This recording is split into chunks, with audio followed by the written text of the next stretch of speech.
no one likes change, like you're talking about.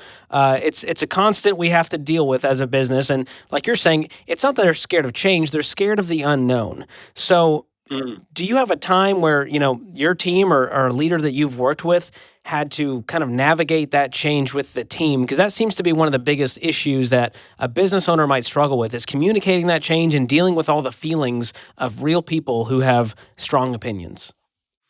Well, yeah, but it's funny. It's a juxtaposition between leading and managing. If you think about the senior leaders and what they have to do versus the team leaders and what they have to do. If you think about Dave, Dave's got to stand up in front of you all and say, "Look, I don't have all the answers, but I tell you what I do know." And he better finish by saying, "Here's what I do know. I do know what we're trying to do isn't going to change. I do know who we're trying to serve isn't going to change." So he's got to bring that to life for you all so that you can still keep some sort of direction together. What team leaders have got to do in the face of change, and we sort of miss this as a principle, but as a principle for team leaders, frequency trumps everything. Frequency. Frequency trumps intensity, frequency trumps quality. So, if you want to help people navigate through change, the best way to do it is ensure that every team leader meets one on one, could be over the phone, could be through text, could be in person, but one on one, 15 minutes every week, one on one, in which they ask just a couple of questions. What are your priorities in the coming week and how can I help? What are your priorities in the coming week? How can I help? If your team leaders are doing that every single week, it will give every single person the opportunity to raise anything that they're thinking about for next week. What's important? What's not? Is it changing? Am I worried about it? Do I feel comfortable moving forward within this coming week? Or am I struggling? What am I struggling with? All those things happen in the course of a particular employee's life every week. Every week there's a little something. And I don't mean that we should be checking up on people.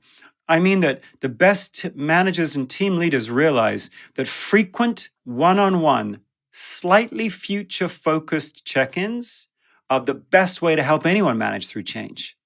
Because the frequency, and you don't have to have some sort of brilliant Mike Krzyzewski coaching moment every one-on-one. The point isn't to imagine that you've got to be the perfect high-quality coach every time, because that's crazy. The point, frankly, is to be a release valve for every employee for 15 minutes, one-on-one, 15 minutes every week, talking about near-term future. Boy, if you do that, you think about that question number 5 actually is what it is for team leaders. The question, my team leader tells me what I need to know before I need to know it. And as a team leader, you might be thinking, well, how the heck do I do that? I don't even know what you need to know before you need to know it. What does that even mean? Well, what it really means is you are meeting with each person frequently enough so that they get the sense that you are slightly out ahead of them. Why? Because you keep asking them every week, what are your priorities the coming week? How can I help? Just imagine if you just did that. If you're running a business and you got 2 or 3 teams, the single most powerful ritual that you could tell your team leaders to put in place right now, not just during the pandemic, but forevermore, is a one-on-one touch base for 15 minutes about the future. It sounds so simple, George, but because we don't do it, things build up.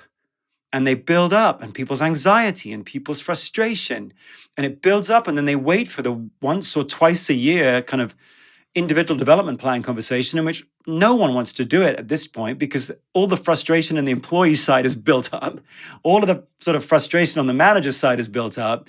And so no wonder those kind of once or twice or 3 times a year career conversations are so fraught. It's like there's so much baggage in them. So best solution to manage through change, frequent one-on-one touch bases about near-term future. Gosh, sounds so simple, but if you do it, it makes a massive difference. Yeah, that's so huge. And what it does is it avoids people going, well, I don't know if I can trust them. Now I'm wondering what's really going on because they're not asking me, they're not telling me. So to create that open flow of communication weekly just keeps creating that trust and that bond. Absolutely. And by the way, speaking of, well, let me go back to 1 second. That little check-in, what it really is doing, it's creating an intelligence system in the team.